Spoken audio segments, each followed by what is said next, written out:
বন্ধুরা, আমি দেবলীনা চলে এসেছি দ্য ফেয়ারি টেল অফ দেবরূপের আরও একটা নতুন ব্লগ নিয়ে। একটা নতুন অধ্যায় শুরু করতে চলেছি আপনাদের সকলকে সাথে করে, আপনাদের সকলের হাত ধরে। তো চলুন দিনটাকে আজকে শুরু করি। আজকে আমাদের বাড়ি ফেরার দিন, আর এই দিনটায় না একটা মিশ্র অনুভূতি ফিল হয় আর কি। এক তো এত সুন্দর ঘোরা, এত সুন্দর পরিবেশকে ছেড়ে যাওয়ার একটু মন খারাপ লাগে, আবার তার থেকেও কিন্তু বেশি টানে হচ্ছে বাড়িতে, কারণ নিজের বাড়ি একটা অন্য রকমেরই শান্তির জায়গা, একটা অন্য রকমের ফিলিংস, সেই টানটা প্রত্যেকেই ফিল করতে পারেন। তাছাড়া আমার আরও টান হচ্ছে মা বাবা হাজবেন্ড তো আমার সাথে আছেই, কিন্তু যারা রয়েছে বাড়িতে আমার পাখিরা, মাছ, ওদের জন্য চিন্তা হচ্ছে যে কেমন আছে কি আছে। যদি আমি সাফিসিয়েন্ট ফুড, জল, মাছদের ক্ষেত্রে হলিডে কেক সব দিয়ে এসেছি, তবুও তো একটা মনে চিন্তা হয়। তো সব কিছু মিলিয়ে একটা মিক্সড ফিলিংস। তার মধ্যে আমাদের ফ্লাইটটা রিশিডিউল হচ্ছে, যেটা 8টা কততে থাকার কথা ছিল সেটা 10:30টায়। Morning everyone. তো চলুন আপনাদেরকে ছোট্ট করে একটা প্রপার্টি ট্যুরটা দেওয়া যাক। এখন আমরা মুসা জঙ্গল রিট্রিটে আছি, আর দেখতেই পাচ্ছেন পেছনে ব্যাকগ্রাউন্ডটা ফাইন লাশ গ্রিন চারিদিকে, আর কটেজেস আছে, আর এনভায়রনমেন্টটা তো বুঝতেই পারছেন খুব দারুণ আছে। তো চলুন দেখি প্রপার্টিটা আপনাদের সঙ্গে তুলে ধরি। আম গাছটা দেখুন পুরো আমে ভরে আছে, প্রচুর। দেখুন এইখানে এই কটেজেসগুলো আছে, এখানে কটেজেস নর্মালি দুটো ভ্যারাইটি আছে, তিনটে ভ্যারাইটি আপনি বলতে পারেন, কেন কি স্যুটও আছে এখানে। তো দুটো ভ্যারাইটি যেগুলো টি গার্ডেন ফেসিং, এগুলো হচ্ছে টি গার্ডেন ফেসিং। এই কটেজেসগুলো যেগুলো দেখছেন ওগুলো হচ্ছে টি গার্ডেন ফেসিং। আর ওই দিকে যখন আমি ওই সাইডে আপনাদের নিয়ে যাব, তো ওইগুলো হচ্ছে আপনার জঙ্গল ফেসিং। তো আর তাছাড়া আছে স্যুট, যেটা আপনার ওই সাইডে আছে, ওই সাইডে। তো এরকম তিনটে ভ্যারাইটি আছে রুমের। আর এখন চলুন এক এক করে আমরা একটু দেখাই পুরো দিকটা যে কীরকম। তো আমি বসার সেট আপও আছে, বুঝতেও পারেন। দেখুন দারুণ একটা লন, কেউ যদি মর্নিং ওয়াক করার জন্য বা একটু টাইম স্পেন্ড করবেন। দেখুন সেটআপটা হচ্ছে কটেজের যে এন্ট্রান্স, ওইটা দেখুন পেভমেন্ট করা আছে সিমেন্টেড, চারিপাশে কাটিং করা, দুপাশে গাছ। দেখুন কি অপূর্ব দৃশ্য, খুব একটা সুন্দর প্রপার্টি। দেখুন জঙ্গল ভিউয়ের ওইখানে, ওই দেখুন একটা ময়ূর উড়ে যাচ্ছে, ময়ূর। এদিকটা হচ্ছে জঙ্গল ভিউ প্রপার্টির, আর এই হচ্ছে এই কটেজেসগুলো, এগুলো হচ্ছে জঙ্গল ভিউ ফেসিং এই কটেজ। দেখুন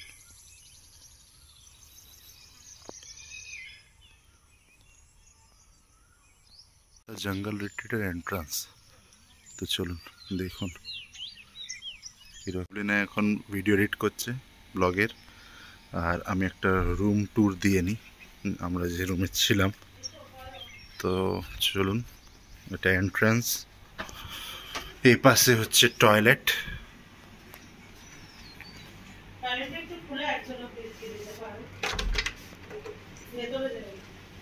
টয়লেট,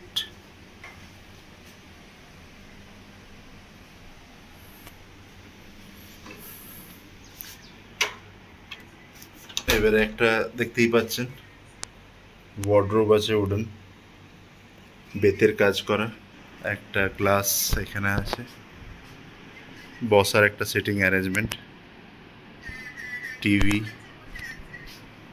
এসি, ডাবল বেড। আর এইখান থেকে ভিউ দেখুন, এখান থেকে আম গাছ, হ্যাঁ আম গাছ, হ্যাঁ একটা সিটিং অ্যারেঞ্জমেন্ট আছে এটা। আর সামনে দেখছেন ভিউটা দেখতেই পাচ্ছেন, আম গাছে আম ধরে আছে। এটা একটা বসার একটা অ্যারেঞ্জমেন্ট, আর সেম এদিকে একটা অ্যারেঞ্জমেন্ট আছে, এখানে বসার না কিন্তু এটা ফিক্স। কিন্তু এখান থেকেও দেখুন ভিউটা, পর্দা সরিয়ে দিলেই মনোরম দৃশ্য। তো তো এখানকার নিয়ম হচ্ছে মোর দ্যান 10 টুরিস্টস হলেই কিন্তু ওনারা বাফেট ব্রেকফাস্টের অ্যারেঞ্জ করেন, নতুবা কমপ্লিমেন্টারি ব্রেকফাস্ট থাকে উইথ সিলেক্টেড মেনু। তো যেহেতু এটা স্যাটারডে ছিল সেই জন্য প্রচুর লোকজন আরও ছিলেন, সেই জন্য ওনারা বাফেট ব্রেকফাস্টের আয়োজন করেছিলেন। তো এই বাফেট ব্রেকফাস্টে আমি অ্যাটেন্ড করেছিলাম। দেখুন কত রকমের জিনিস রয়েছে, লুচি সবজি থেকে bread butter, chowmein, French fry, তারপরে বয়েলড এগ, আরও আপনারা দেখছেন যদিও ওটসও ছিল, কিন্তু এখানে এসে কেউ সেরকম হেলদি ব্রেকফাস্ট খেতে চায়নি, সেজন্য ওটসটা অ্যাজ ইট ইজ ছিল। আর প্রচুর রকমের প্যাকেজ ড্রিঙ্কস ছিল, যেটা আমি একটু পার্সোনালি অ্যাভয়েড করি। এছাড়া ছিল লট অফ অপশন অফ চা কফি। তো সব কিছু মিলিয়ে খুব ভালোই ছিল। আর যেহেতু আমাদের ফ্লাইটটা রিশিডিউল হয়েছিল, তাই আমি পাঠকদাকে বলে ভাগ্যিস একটা ছোট সাফারি মতো করেছিলাম, মিনি সাফারি। যদিও এটা আউট অফ প্যাকেজে থাকে, তবুও আমার চেনা জানা ছিল বলে আমি এটা করতে পেরেছিলাম। আর থ্যাঙ্কফুলি এটা করেছিলাম বলে তার দেখা পেয়েছি অ্যাট লাস্ট। আর এতই ব্যাড লাগছিল এই সময়, আমার মোবাইলের ক্যামেরাটাও খুব গন্ডগোল করছিল, আর সাউন্ড সিস্টেমটা কেন জানি না, আমি জানি না যে মাইক্রোফোনটা অ্যাটাচ করার জন্য সাউন্ড সিস্টেমটা একেবারেই চলে গেছিলো। তাই আমাকে ভয়েস ওভার দিয়ে, মানে ওই টাইমটা আমরা যে কী ধরনের উৎসাহিত হয়ে চিৎকার চেঁচামেচি করেছি, যেটা করা একদমই উচিত না, সেই জন্য বাঘটা হেঁটে চলে গেছে আর কি। তো এক্সাইটমেন্টে এটা করে ফেলেছিলাম। আমার মোবাইলের ভলিউমটা একদমই চলে গেছিলো, যার জন্য আজকে আমাকে ভয়েস ওভার দিয়ে আপনাদের বলতে হচ্ছে। কিন্তু দুঃখের বিষয় হচ্ছে সেই এক্সাইটমেন্টটাকে আমি প্রকাশ করতে পারছি না ফোনে। এই দিন লাকিলি গেছিলাম বলে রয়্যাল বেঙ্গল এবং চিতা দুটোই ভিজিট করেছি, আর এক পাল হাতি দেখেছি। এছাড়াও গাউর দেখেছিলাম, কিন্তু তাড়াহুড়োতে সেটা আর ক্যামেরাতে নেওয়া হয়নি। তো আপনারাও দেখুন যে অ্যাট লাস্ট যে উদ্দেশ্যে মানুষে যাওয়া, সেটা কিন্তু আমাদের সাকসেস হয়েছে। আর এখানে দেখুন, মানে যখনই রয়্যাল বেঙ্গলটা দেখেছি তার কিছু পরে এগোতেই আর কি ডান দিকে এই চিতাবাঘটা ছিল, এবং আমরা যে কাছাকাছি গেছি সাথে সাথে গাছে উঠে গেছিলো। আর গতকালের আগের দিন সাফারির ব্লগে যে ঝোড়াগুলো দেখাচ্ছিলাম, ড্রাই ঝোড়া, দেখুন এখানে কিন্তু কোনো জল নেই, বর্ষার সময় জল থাকে। এই ড্রাই ঝোড়াগুলোতে কিন্তু এক পাল এই জংলি হাতিগুলো ছিল। প্রচুর বাচ্চা হাতি ছিল, তার সাথে অ্যাডাল্ট মেল ফিমেল ছিল। তো যেহেতু ওরা খুব কাছেই ছিল, সেই জন্য কিন্তু আমরা খুব একটা রিস্ক নিইনি সাউন্ড করার বা কোনোভাবে বেশিক্ষণ ওয়েট করার, কারণ হাতির সাথে অতটা পাঙ্গা নেবার ক্ষমতা কারোরই থাকে না। বাই চান্স কোনো প্রবলেম হয়ে গেলে একবার আমাদের এক্সপিরিয়েন্স আছে, তাই কিন্তু খুব তাড়াতাড়ি করে আমরা ছবি তুলে ওখান থেকে বেরিয়ে গেছিলাম। আর হোটেলে ফেরারও একটা তাড়া ছিল, তাই এই ছোট্ট মানে সাফারিটা করেছিলাম। একটু সকালের দিকে গেছিলাম, তো আমি ভাবতেই পারিনি যে এত জীবজন্তু দেখা মিলবে। আমি জেনারেলি জানি যে আফটারনুনেই জীবজন্তু দেখা যায়, কিন্তু তো বাই মানস ফর দিস টাইম। আবারও আসবে তো? আসবো তো নিশ্চয়ই, আবারও আসবো। মানুষের জঙ্গল সত্যি বশ করে ফেলেছে আমাদের। হ্যাঁ, অনবদ্য একটা জায়গা, সত্যি অনবদ্য, ভাষা নেই। হ্যাঁ, যতই বলবো। এই যে আমাদের রিসর্টগুলো ছিল, এই যে রিসর্টগুলো বলছি, কটেজগুলো, আমার মাঝে মধ্যে তার কেটে যায় মাথায় সুপারলি এক্সাইটেড হয়ে পড়লে। বাড়ি ফেরার তো একটা আনন্দ আছে আমার বাচ্চাগুলোর জন্য। দেখাই, এখানে দেখুন বিভিন্ন কাঠের কাজ, রাইনো, হরিণ, ব্রাশ রয়েছে। আচ্ছা দেখছি, আমি একটু আগে দেখাই। আর এখানে রয়েছে ব্যাগ ট্যাগ সব কিছু। তো উঠে গেছি আমরা গাড়িতে। এইবারের মতো মানুষকে বলছি আবার বিদায়, টাটা। আবার আসা হবে এই ব্যাপারে আমি নিশ্চিত একদম। তো এই যে দেখুন মুসা থেকে বেরিয়ে কালকে রাত্রেবেলা যে অলরেডি এই ব্লগটা যখন যাবে তখন কালকে কি কি করেছে, এই দুটো গরু এই হয় আর কি। তো তখন আপনারা দেখেই নিয়েছেন আর কি। কালকে রাত্রেবেলা মিস্টার লামা আমাদের এই যে অনেকক্ষণ ঘুরিয়েছেন, বহুত এফোর্ট দিয়েছেন, অ্যাট লাস্ট সফল হয়েছেন আর কি। দুটো সাম্বার ডিয়ারই ছিল, সাম্বার ডিয়ার দুটো দেখেছিলাম এই রাস্তাতে আর কি। দেখুন যাওয়ার পথে দেখতে পাচ্ছেন একদম সামনে থেকে, একটু জুম করে আর একটু দেখাই, পুরো রিসর্ট থেকে বেরোনোর সময় বাচ্চা হাতিও রয়েছে পুরো।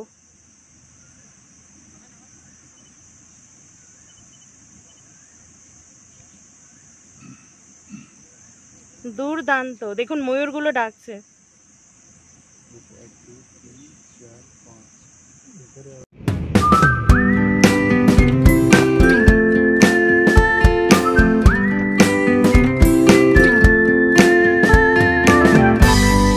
অনেকক্ষণ পরে আমাদের সামনে আসলাম আর কি।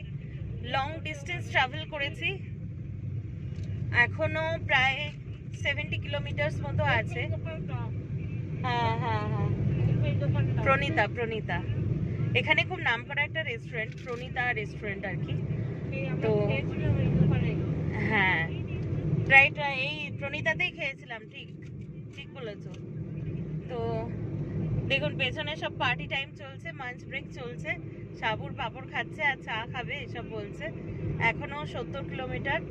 তো যেতে যেতে অনেক গল্প হচ্ছে, মিস্টার লামাও রয়েছেন, অনেক কথা হচ্ছে ওনার সাথেও। কালকের যে মেমোরিজগুলো, খুব মেমোরিগুলো রিক্যাপচুলেশন হচ্ছে। I specially feel bad for Rajen, okay আমার এত ভালো লেগেছে, ছোট যে হাতিটা, এত ভালো লেগেছে, ওর কথাই বারবার হচ্ছিল। তো এখন টি ব্রেকে সবাই নেমেছে, আমি চা খাবো না এখন, আমি একটুখানি ঘুমিয়ে পড়েছিলাম, তো চা এখন খাবো না। আর একজনকে দেখুন কিরকম ব্লক করে যাচ্ছে, এই যে দেখুন।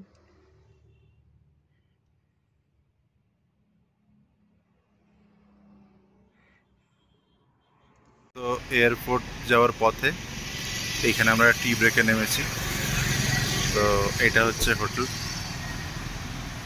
এখানে একটু টি ব্রেক করার পরে তারপরে আমরা আবার যাব এয়ারপোর্ট। তো দেখুন, তো এয়ারপোর্টের কাছাকাছি চলে এসেছি, আর ওই আর কি 2-5 কিলোমিটার আছে, 8টার মধ্যে ঢুকে যেতে হবে। আর এই যে সেদিনকে যেটা দেখাচ্ছিলাম দেখুন, এটা হচ্ছে ওল্ড ব্রিজ, তাই তো, ওল্ড ব্রিজটা। আর এখানে দেখুন, দেখতে কি পারবেন, দাঁড়ান আমি কাছাকাছি নিয়ে আসি। এইখানে এখন যেটা দেখছেন এটা হচ্ছে ব্রহ্মপুত্র নদীটা আমরা পার হচ্ছি। যখন আসছিলাম তখন নিউ ব্রিজ দিয়ে, আর যখন যাচ্ছি তখন ওল্ড ব্রিজ দিয়ে। এটা পুরো ব্রহ্মপুত্র নদী।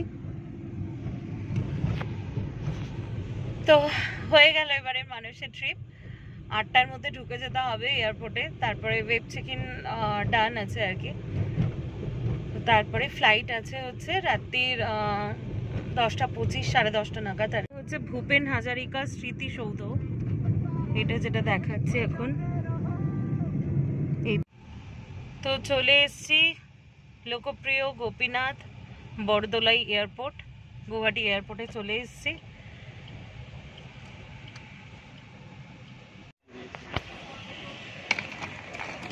তো চলে এসছি আমরা, এয়ারপোর্ট পৌঁছে গেছি আর কি।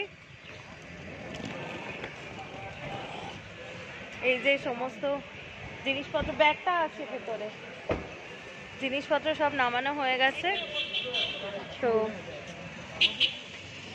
সেই রাত্রি 10:30টার সময় আমাদের যিনি ঘোরাচ্ছিলেন আর কি, এই গাড়ি বেরিয়ে গেল। এবার আমরাও এয়ারপোর্টের মধ্যে ঢুকবো, ঠিক আছে।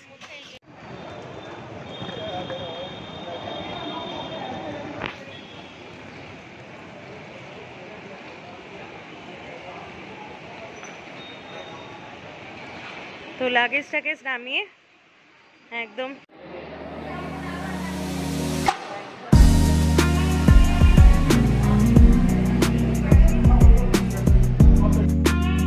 ব্যাপারটা কি সুন্দর, সামার কার্নিভাল।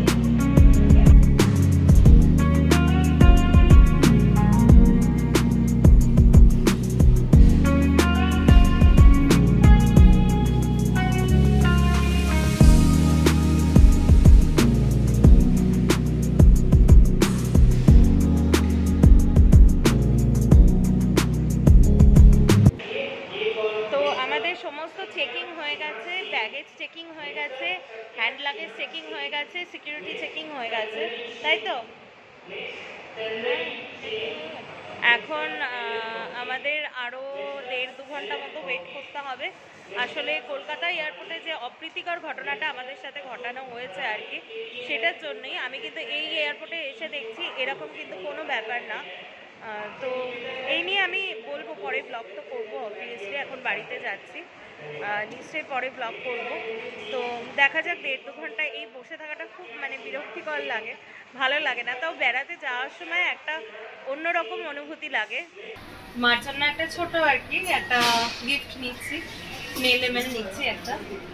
জেনারেলি এয়ারপোর্টের ভেতর থেকে কেনা হয় না, তবুও মনে হলো আজকের দিনটাকে একটু ভালোভাবে উদযাপন করতে। মা কিন্তু কিচ্ছু বোঝেনি, আমি বলেছি আমি আর ও একটু ঘুরে আসছি, পা ধরে গেছে এই বলে এসছি। তো সামনেই দেখলাম এই কালার বাড়ির কাউন্টারটা আছে, তো এই নেল পালিশটা নিচ্ছি।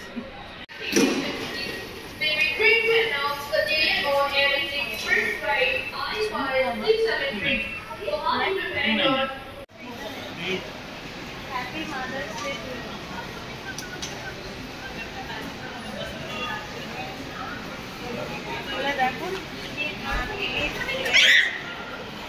ছোটই একটা জিনিস কিনলাম, এখানে প্রাইসটা অনেক বেশি, তুমি আবার চেঁচাবে।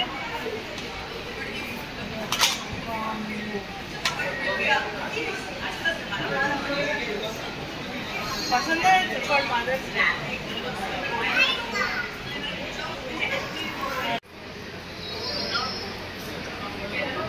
ডিনারের কি কিছু নেওয়া যাক, ডিনারে কি আছে দেখি। অপশন আছে মশলা কিচেন, ওয়াও মোমো, কোরিকা, কোরিকা এটা একটা ব্র্যান্ড আছে, ওয়াও চিকেন আছে, আর ডমিনোজ আছে। দেখি ডমিনোজ থেকেই নেবো ভাবছি, ডমিনোজ থেকে দেখি কি অর্ডার করা যায়। পার্সেল নেওয়া হয়ে গেছে কমপ্লিট, তো চলো যাওয়া যাক এবার। তো আমরা এখন বাসে উঠে গেছি, অলরেডি ফ্লাইট খুব লেট, 10:30 বেজে গেছে। আগে তো 8:30 ছিল, সেটা 10:30 হয়েছে। এখন বোর্ডিং হলো জাস্ট 10:35-এ। এই যে মা বাবা এখানে বসে অসহ্য হয়ে যাচ্ছে। এখন ফ্লাইটে উঠবো, আর সে দুপুরবেলা লাঞ্চ করেছি, তার মাঝখানে জাস্ট একটু মাঞ্চিং ব্রেক হয়েছে, আর কিছু না। ডিনারটা কিনে নিয়েছে ও ডমিনোজ থেকে, তো ফ্লাইটে উঠে ডিনারটা করবো আর কি। আর এই যে বোর্ডিং, মানে খুবই অসহ্য লাগছে, সে কখন থেকে এসে বসে আছি। তো চলুন ফ্লাইটে উঠে আবার না কথা হচ্ছে। এই যে এতক্ষণে ফ্লাইটটা দিয়েছে, লোকজন উঠছে এবার, এতক্ষণে ফ্লাইট দিয়েছে আর কি। উঠে কথা বলি ফ্লাইটে আর কি। মা বাবা ওই পাশে বসেছে, আর যাই হোক কিউতে ভিড় রয়েছে। তো বাড়ির উদ্দেশ্যে রওনা দিচ্ছি, অলরেডি আধ ঘন্টা লেট আছে ফ্লাইটটা। আর ভীষণ খিদে পেয়ে গেছে, একটু পরে বসবো আর কি দোকান সাজিয়ে।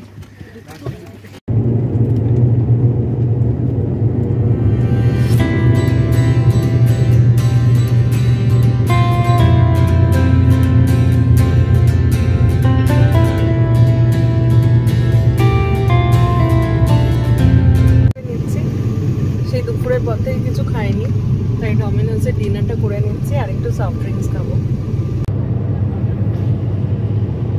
তো আমরা প্রায় ল্যান্ডিংয়ের মানে সময় কাছাকাছি চলে এসেছি। নিচ থেকে প্রায় গোটা শহরটাই দেখা যাচ্ছে, আর সবাই খুব একদম টায়ার্ড আছে। এই যে একজন,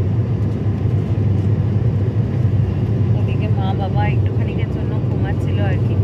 আমি এখান থেকে আপনাদের সিটিটা দেখিয়ে দিচ্ছি আর কি।